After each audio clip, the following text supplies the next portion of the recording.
안녕하세요. 김유진 작가의 그렇게 말해줘서 고마워를 소개합니다. 이 책은 일상에서 좋은 대화를 나누는 여러 가지 방법, 특히 말로 나를 돌보면서 관계에도 도움이 되는 다양한 상황과 솔루션을 담았습니다.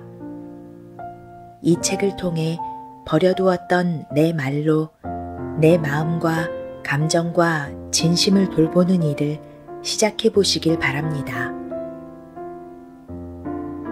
그렇게 말해줘서 고마워. 4장. 내 삶을 단단하게 하는 말들. 나 그거 잘 몰라. 괜히 아는 척 금지. EBS에서 방영한 다큐멘터리 다시 학교에서 또래 아이들에 비해 읽고 쓰는 것을 유독 어려워하는 아이를 보았다. 받아쓰기 시험을 앞두고 낯빛이 점점 어두워지고 어깨까지 푹 꺼지는 아이의 모습이 어찌나 안쓰럽던지. 거기다 시험이 끝난 뒤 자기 공책에 일일이 빗금을 긋고 있는 게 아닌가. 채점은 선생님에게 받기로 되어 있는데도 아이는 굳이 스스로에게 0점을 매겼다. 아이가 카메라를 향해 말했다. 아는 것을 틀려서 실망했어요. 그러나 아는 것을 틀렸다기에 시험지에는 맞는 글자가 거의 없었다. 아이도 그것을 알고 있었던 것 같다. 다행히 아이는 선생님과 부모님의 도움을 받고 무엇보다 스스로 노력해서 약 6개월간 따로 읽고 쓰기를 공부했다. 얼마 뒤 아이가 받아쓰기 점수를 받아들고 좋아하는 모습이 나왔다. 결과는 90점. 왜 틀린 것 같으냐는 질문에 아이는 더 이상 아는 것을 틀렸다고 말하지 않았다. 대신 틀린 이유를 또박또박 분명하게 말했다. 아이로 썼어요. 어이인데. 그러고는 누가 시키지도 않았는데 틀린 단어를 복습했다. 나는 그 아이를 보면서 몇 년 전 참석했던 한 강의에서 얼굴을 붉혔던 일을 떠올렸다. 강의가 끝나고 질문을 하는 시간이었다. 내 질문에 강연자가 조금 강한 어조로 다시 물었다. 그래서 질문하시는 게 뭐예요? 나는 강연자의 나무라는 말투에 당황해서 마저 다 물어보지 못하고 마이크를 내려놓았다. 20명 남짓한 소수가 모인 강의실에서 모든 시선이 나에게 쏠렸고 나는 그 순간 땅으로 꺼지고 싶을 정도로 얼굴이 확 달아오르는 것을 느꼈다. 사실 나는 그날 강의 내용이 전혀 이해되지 않았다. 그러면 잘 모르겠다고 깔끔하게 물었으면 좋았을 텐데 어쩌다 아는 척과 잘난 척을 섞어서 질문했고 그게 강연자의 비위를 건드린 모양이었다.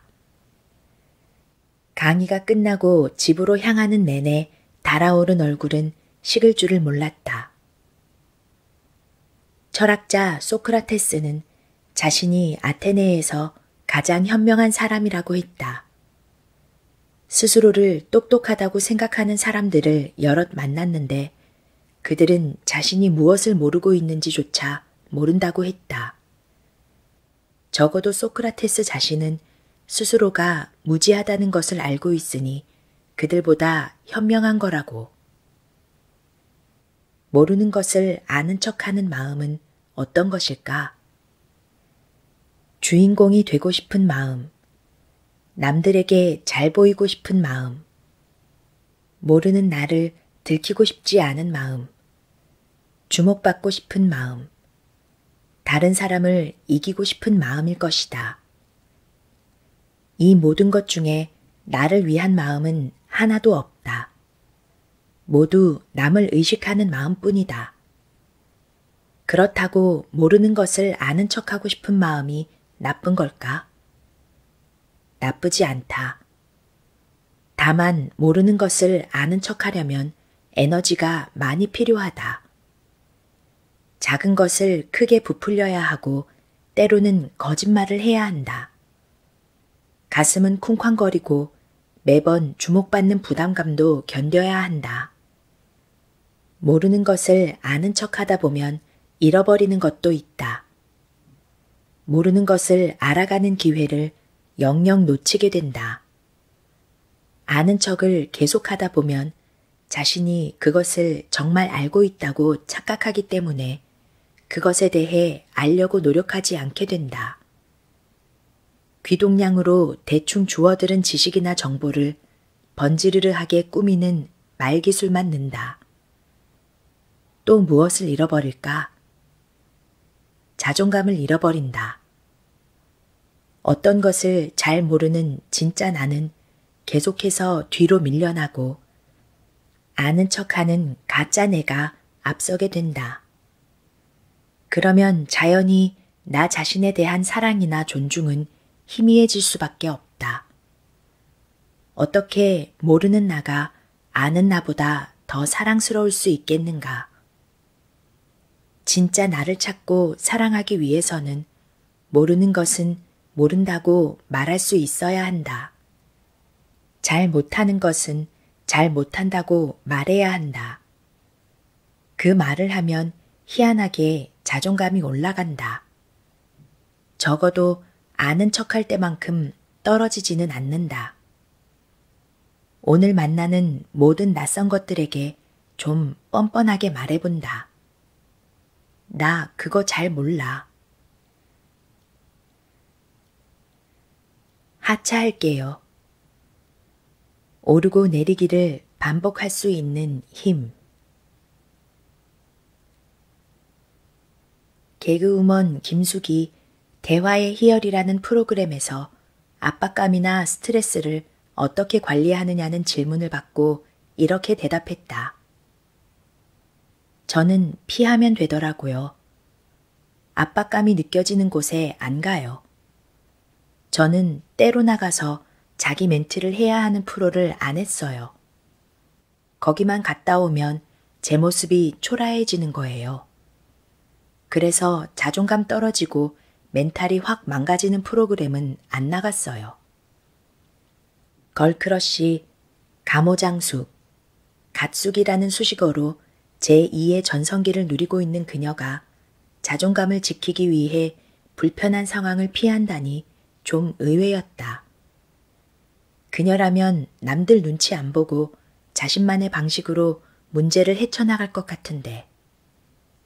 그날 패널로 출연한 소설가 김중혁의 말이 아니었다면 내 생각은 그 의아함에서 멈췄을 것이다. 저는 김숙 씨 말 중에 제일 좋아하는 말이 하차할게요예요. 어떤 프로그램을 하려다가 갑자기 그럼 제가 하차할게요 라는 얘기를 되게 쉽게 해요. 자기가 재미없으면 하차할 수 있는 마음이 저는 중요하다고 생각해요. 그러자 자신에 대한 이야기를 옆에서 가만히 듣고 있던 김숙이 제가 하차가 많이 됐거든요 라고 말했고 나는 그 순간 아차했다. 내가 몰랐던 그녀의 진짜 힘은 수많은 하차에서 비롯된 것이었다. 그래서 자존감이 떨어지는 곳은 피하고 자신과 맞지 않으면 하차하겠다고 당당히 말할 수 있었던 것이다. 하차하고 승차하기를 반복할 수 있는 힘. 하차한 뒤에 다시 승차할 기회를 기다리는 힘. 승차했어도 언제든지 하차할 수 있는 힘. 그리고 그 과정을 통해 자기만의 색깔에 가까이 가는 힘이었다. 그게 그녀만의 멋짐이었다. 어떤 일을 그만두어야 할 때가 있다. 어떤 사람과 헤어져야 할 때도 온다. 때로 앞으로 나아가지 못해 어디쯤에서 멈춰야 한다. 들어가려 했다가 돌아서야 할 때도 있다. 우리는 이 모든 일에 실패, 끈기 부족, 후회 같은 부정적인 말을 갖다 붙인다. 그래서 종종 그만해야 할 때 용기를 내지 못하고 나락으로 떨어진다. 인내심 강하고 끈기 있는 사람으로 보이고 싶어서 끝까지 자신을 괴롭힌다. 우리는 인생이라는 열차에 타고 있다. 그런데 하차가 두려워 거기에서 한 번도 내리지 않으면 계속 같은 풍경만 보게 된다. 생각만 해도 지루하다. 그런데 그보다 더 끔찍한 것은 그 풍경을 자기 인생이나 색깔로 굳게 믿으며 살게 되는 것이다. 그러니 어떤 일을 하다가 브레이크를 걸어야 할 때가 오면 포기하는 것이 아니고 다른 경험을 시작하려는 것이라고 생각하자. 그리고 김숙처럼 가볍게 말하는 거다. 저 이만 하차할게요. 다시 새로운 열차에 승차해서 새로운 풍경과 마주할 수 있도록. 가끔 해먹기도 해. 지친 나를 돌보는 법. 냉장고를 부탁해라는 프로그램에서 배우 김민준의 냉장고가 소개된 적이 있다. 혼자 자취를 한다는 그의 냉장고에는 민트젤리, 송로버섯으로 만든 꿀, 인도 향신료인 마살라, 스페인 햄인 하몽 등 백화점에 가도 보기 힘든 식재료들이 가득했다. 자신의 냉장고를 보고 놀라는 사람들에게 그가 말했다. 비싼 거는 아닌데 제 입맛에 맞거든요. 하몽이랑 바게트로 간단하게 먹을 때 송로버섯 꿀을 발라 먹어요. 자취생이 혼자 간단하게 먹을 때 자존감이 무너질 때가 있잖아요. 그럴 때 하몽도 잘라 먹고. 그의 말에 비싼 식재료를 살 능력이 없는 자신이 초라하게 느껴진다면 당신은 집에서 요리를 하지 않는 사람일 가능성이 크다. 반대로 그의 말에 고개를 끄덕인다면 적어도 당신은 자신을 위해 요리를 해본 사람일 것이다. 어떤 음식 냄새가 당신의 마음에 평화를 가져다 주는지, 어떤 맛이 눈웃음을 짓게 하는지 알 테고. SBS 힐링 캠프에 출연한 가수 이효리는 과거에 심한 스트레스로 상담을 받은 적이 있다고 털어놓았다. 몇 가지 테스트를 마치고 의사의 말을 듣고 나자 스스로가 너무 불쌍했다고 한다. 나 자신에게 한 번도 관심을 가져본 적 없다는 걸 알았어요. 밖에 나갈 때 사람들이 보는 모습은 잘 치장하는데 집은 늘 난장판이었어요. 제가 먹을 음식 하나 제 손으로 사본 적이 없고 집에 있는 오븐이나 식기세척기도 한 번 써본 적 없고 냉장고는 항상 텅 비어 있고. 두 사람의 말을 들으며 자기 자신을 사랑하고 돌보는 방법이 멀리 있지 않음을 알게 된다. 거창한 것도 아니고 돈이 많이 드는 일도 아니다. 자신이 매일 하는 일에 시간을 들이고 정성을 기울이는 것이다. 우리의 일상을 돌볼 수 있는 일들이 너무 많아서 일일이 나열할 수는 없지만 그 중에서도 가끔 한 번씩 자신을 위해 요리를 해볼 것을 권한다. 나는 음식을 잘하는 편은 아니지만 평소에는 물론이고 손님이 올 때도 음식을 직접 한다. 할 줄 아는 음식을 최대한 만들어 먹는다. 그러다 보니 외식을 싫어하는 것은 아닌데 횟수가 적은 편이다. 그러면서 내가 좋아하는 냄새와 맛을 점점 알아가게 되었다. 나는 토마토 끓이는 냄새를 좋아하고 멸치와 다시마로 낸 국물이 맛있다. 밥을 먹을 때는 단백질 반찬이 하나쯤은 있기를 바라고 나물 반찬에는 꼼짝을 못한다. 그렇게 소울푸드도 하나둘 생겨났다. 최근 남편과 함께 산티아고 순례길을 다녀온 친구가 있다. 그곳에서 우연히 만난 사람에게 스튜를 한 그릇 얻어먹었다고 한다. 친구는 하루 종일 걸어 지친 터라 따뜻한 음식이 들어가니 참 좋았는데 함께 먹던 남편의 표정을 보고 한국에 가면 집밥을 더 자주 해주어야겠다고 마음먹었단다. 이유를 물었더니 그때 남편의 모습이 어느 때보다 평화로워 보였기 때문이라고. 세상에는 맛있는 음식이 참 많다. 매일매일 가도 다 못 먹을 정도로 맛집은 끝이 없다. 아마 지금 이 순간에도 인생 맛집이 생겨나고 있을 것이다. 반조리 식품이나 배달 음식의 진화는 혀를 내두를 정도로 빠르다. 집밥의 맛으로는 그것들과 승부할 수 없다. 하지만 나 자신을 위해 시간을 들이고 정성을 기울이는 마음은 외식의 모든 장점을 뛰어넘는다. 나는 당신이 밥은 어떻게 먹느냐는 누군가의 물음에 이렇게 대답하는 사람이었으면 좋겠다. 밥은 어떻게 먹어? 거의 사 먹지. 그래도 가끔 집에서 해 먹기도 해. 난 네가 좋아. 거절이 두렵지 않은 이유.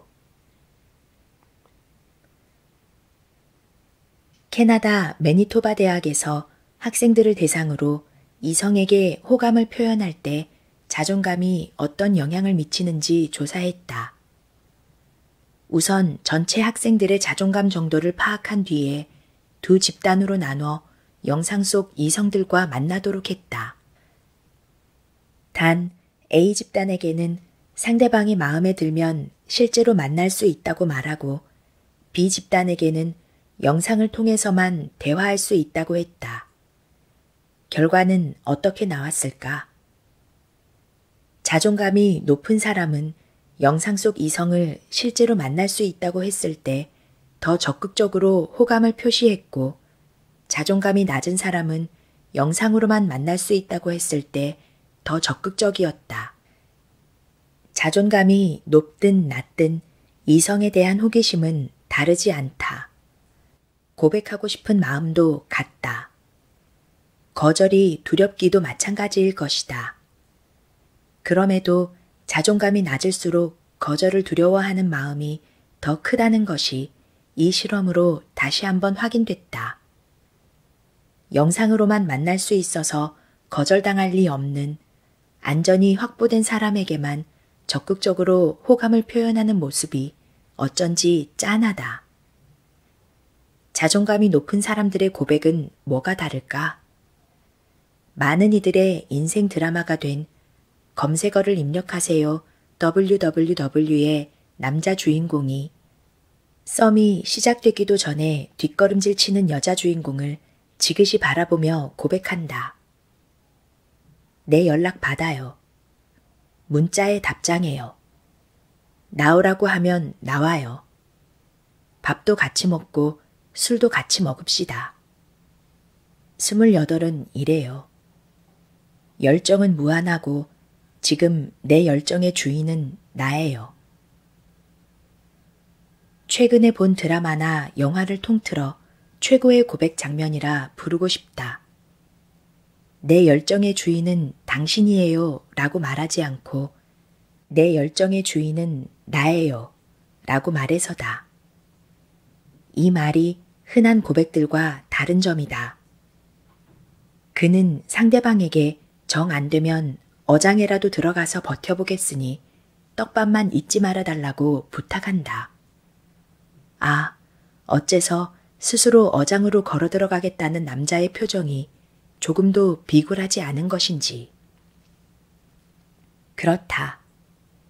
자존감이 높은 사람은 좋아하는 감정과 그것을 느끼고 있는 자신을 낮추지 않는다. 좋아한다는 이유로 약자가 되지 않는다.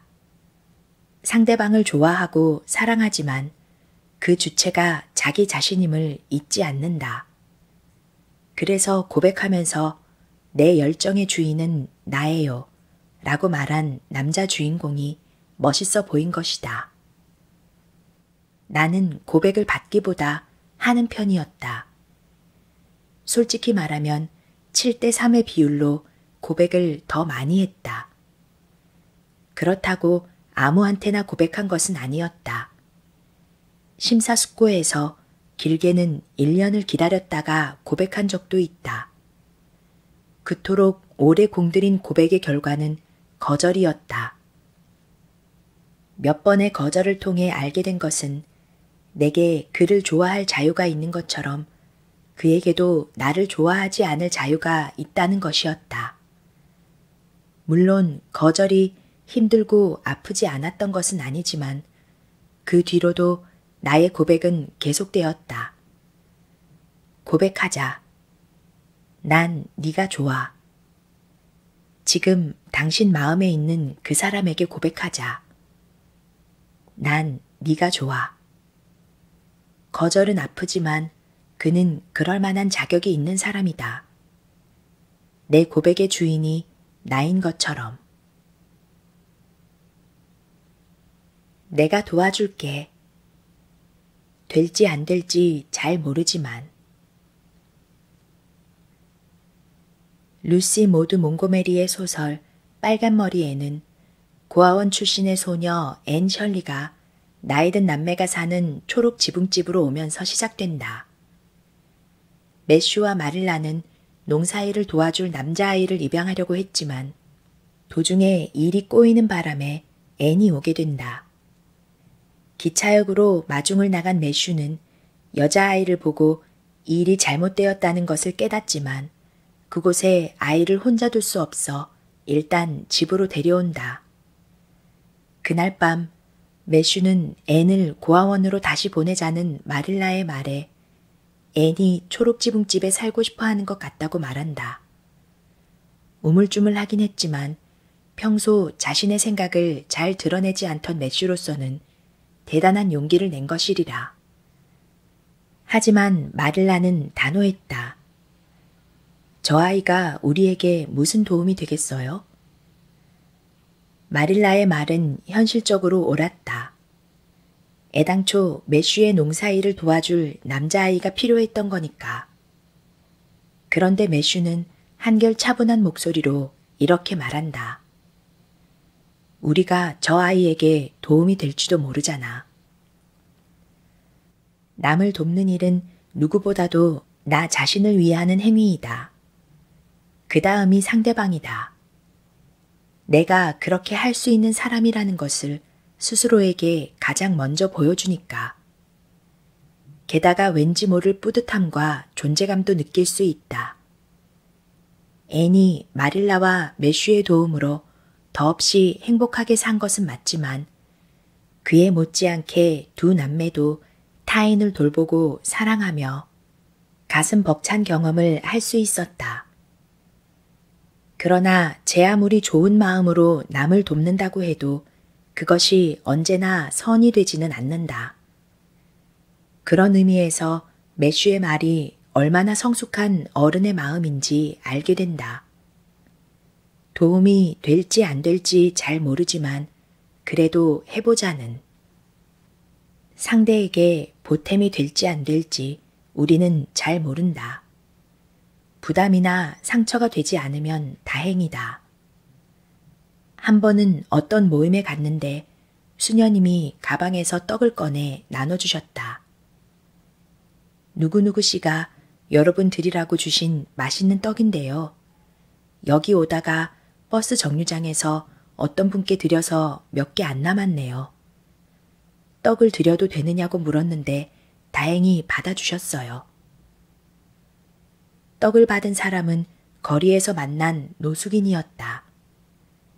나는 수녀님의 말을 들으며 나의 도움을 받아주는 게 고마운 일이라는 것을 처음 알게 되었다.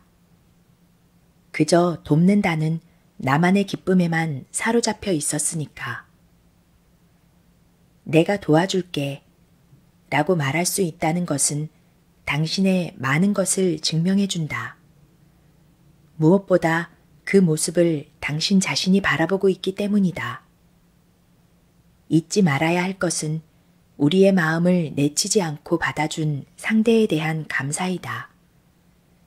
그 고마움을 잊지 않아야 훗날 나도 모르게 품게 되는 보상 심리에서 자유로울 수 있다. 내가 도와줄게가 내가 너한테 얼마나 잘해줬는데가 되지 않기 위하여.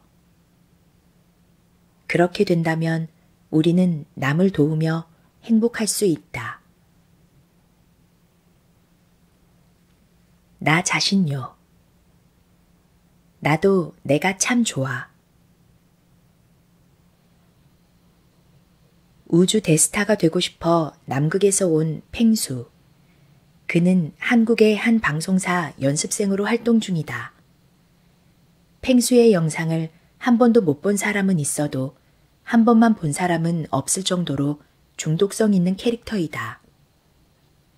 10살의 정체성은 잃지 않으면서 힘들 때 마냥 기대고 싶은 의젓함. 귀여움을 유지하면서도 누구에게든 할 말 다하는 솔직함이 팽수만의 매력이다. 무엇보다 자기 자신을 아끼고 사랑하는 팽수의 모습에 사람들은 위로를 받고 대리만족을 느낀다. 그런 팽수에게 인기 비결과 그의 롤모델을 물어보았다. 당신만의 매력이 뭐라고 생각하세요? 나 자체. 롤모델이나 이상형이 누구예요? 나 자신요. 인기 비결이 뭐예요? 나 자신요. 한 번도 상상하지 못했던 대답이었다. 매력, 인기 비결, 롤모델이 모두 자기 자신이라니. 팽수의 짧은 이 한마디는 수많은 전문가들이 우리에게 알려주려 했던 자존감의 정의보다 훨씬 더 강력하게 다가온다. 누군가 나의 매력이나 장점을 묻는다면 나는 내가 가진 것 중에서 가장 좋은 것 또는 남들이 인정해 준 것을 말할 것이다. 롤모델이나 이상형은 어떤가?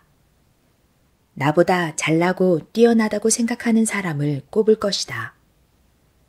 너무 멀리 있어서 나로서는 도저히 닿을 수 없는 실현 불가능한 인물일 테고. 그런데 그렇게 되려고 노력할수록 롤모델에 가까워지기보다 같아질 수 없음에 좌절하고 그런 자신을 점점 비하하게 된다. 내가 롤모델로 생각하거나 남들이 인정해주는 모습은 수많은 나의 모습 중 일부이다. 그것들 중에 어느 것은 좋고 어느 것은 싫다면 나를 바라보는 남들과 나 자신이 다를 게 없다. 적어도 나를 바라보는 나는 남들과 달라야 하지 않을까? 나이니까 나를 그대로 받아들여야 하지 않을까? 평가하지 말고, 선택하지 말고, 다른 사람과 같아지려 하지 말고. 팽수도 실패하고 좌절한다. 불안하고 초조한 마음에 작은 날개를 파드닥거린다. 화도 내고 속상해서 눈물을 흘리기도 한다. 우리와 좀 다른 점이 있다면 팽수는 스스로를 좋은 점과 나쁜 점으로 나누어서 보지 않는다는 거다. 팽수는 자기 자신을 팽수로 바라봐준다. 이것이 팽수가 우주 대스타인 진짜 이유이다. 나도 어떤 질문에 1초의 망설임 없이 나 자신요 라고 말할 수 있으면 좋겠다. 아니지. 나도 나만의 대답을 찾아야지.